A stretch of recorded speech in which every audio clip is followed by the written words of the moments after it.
الحمد للہ رب العالمین والصلاة والسلام علی سید المرسلین اما بعد۔ بہت سے احباب نماز توبہ کے بارے میں وقتاً فوقتاً سوال کرتے رہتے ہیں، تو ایسے بھائیوں کی اطلاع کے لیے عرض ہے کہ نماز توبہ کے تعلق سے ایک حدیث امام ابو داؤد رحمہ اللہ اپنی سنن میں لے کر آئے ہیں۔ اسے ہمارے خلیفہ اول جناب ابو بکر صدیق رضی اللہ عنہ روایت کرتے ہیں کہ نبی کریم صلی اللہ علیہ وسلم نے ارشاد فرمایا، جو بھی بندہ کوئی گناہ کرے، اس گناہ کے بعد اچھی طرح وضو کرے، اچھی طرح وضو کرنے کے بعد 2 رکعتیں ادا کرے، 2 رکعتیں ادا کرنے کے بعد اللہ رب العزت سے استغفار کرے، اپنے گناہ کی معافی مانگے، اللہ رب العزت اسے وہ گناہ معاف کر دیں گے۔ نبی کریم صلی اللہ علیہ وسلم نے یہ حدیث بیان کرنے کے بعد سورہ آل عمران کی یہ آیت تلاوت فرمائی، والذین اذا فعلوا فاحشۃ او ظلموا انفسهم ذکروا اللہ فاستغفروا لذنوبهم ومن یغفر الذنوب الا اللہ ولم یصروا علی ما فعلوا وهم یعلمون،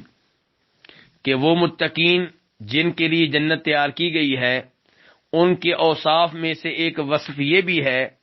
کہ جب ان سے بے حیائی پہ مشتمل کوئی غلطی ہو جائے یا اپنے اوپر کوئی اور ظلم کر بیٹھیں تو وہ اللہ رب العزت کو یاد کرتے ہیں تو اپنے گناہوں کی معافی مانگتے ہیں۔ اللہ رب العزت کے علاوہ گناہوں کو معاف کرنے والا کوئی بھی نہیں ہے۔ ایسے لوگ اپنی غلطی پہ جانتے بوجھتے اصرار نہیں کرتے، یعنی کہ غلطی پہ ڈٹے نہیں رہتے، بلکہ اللہ رب العزت سے معافی مانگ لیتے ہیں، توبہ کرتے ہیں، ندامت کا اظہار کرتے ہیں، پشیمانی کے ندامت کے آنسو بہاتے ہیں۔ تو اس حدیث سے پتہ چلا کہ جب بھی انسان سے کوئی گناہ ہو، اسے چاہیے اللہ رب العزت کی طرف رجوع کرے، اللہ رب العزت سے معافی مانگے، اور معافی مانگنے سے پہلے اگر وہ اچھی طرح وضو کرتا ہے، اچھی طرح نماز پڑھتا ہے، تو اللہ رب العزت یقیناً اس کے گناہ کو معاف کر دیں گے۔ اس نماز کی ادائیگی کے لیے جماعت کا اہتمام کرنا، ایک امام بن جائے باقی اس کے مقتدی بن جائیں، یہ نبی کریم صلی اللہ علیہ وسلم سے ثابت نہیں ہے۔ یہ نماز انفرادی طور پہ ادا کرنی چاہیے۔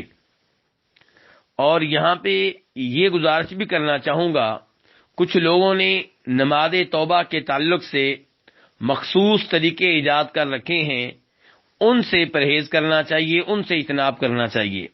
مثال کے طور پہ کچھ لوگ یہ کہتے ہیں کہ نماز توبہ کے لیے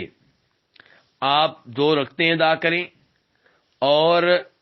ہر رکعت میں سورہ فاتحہ کے بعد 5 مرتبہ سورہ اخلاص کی تلاوت کریں،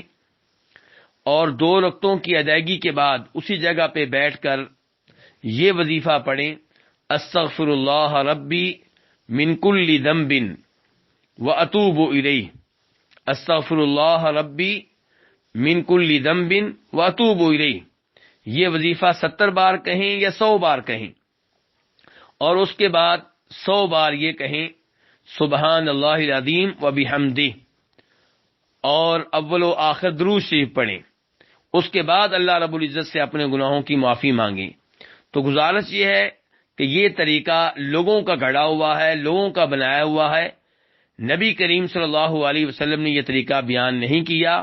آپ کے عظیم صحابہ کرام رضوان اللہ علیہم اجمعین سے یہ طریقہ ثابت نہیں ہے۔ اس لیے جب کوئی عبادت قرآن و حدیث سے ثابت ہو جائے، اسے اس کی اصل حالت پہ رہنے دیا جائے،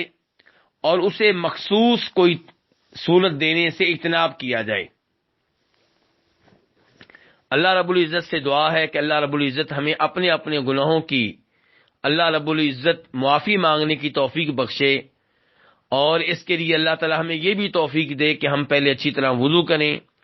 پھر اچھی طرح 2 رکعتیں ادا کریں، اور پھر اللہ رب العزت سے التجا کریں، درخواست کریں، اپنے گناہ اللہ رب العزت کے سامنے رکھیں۔ لیکن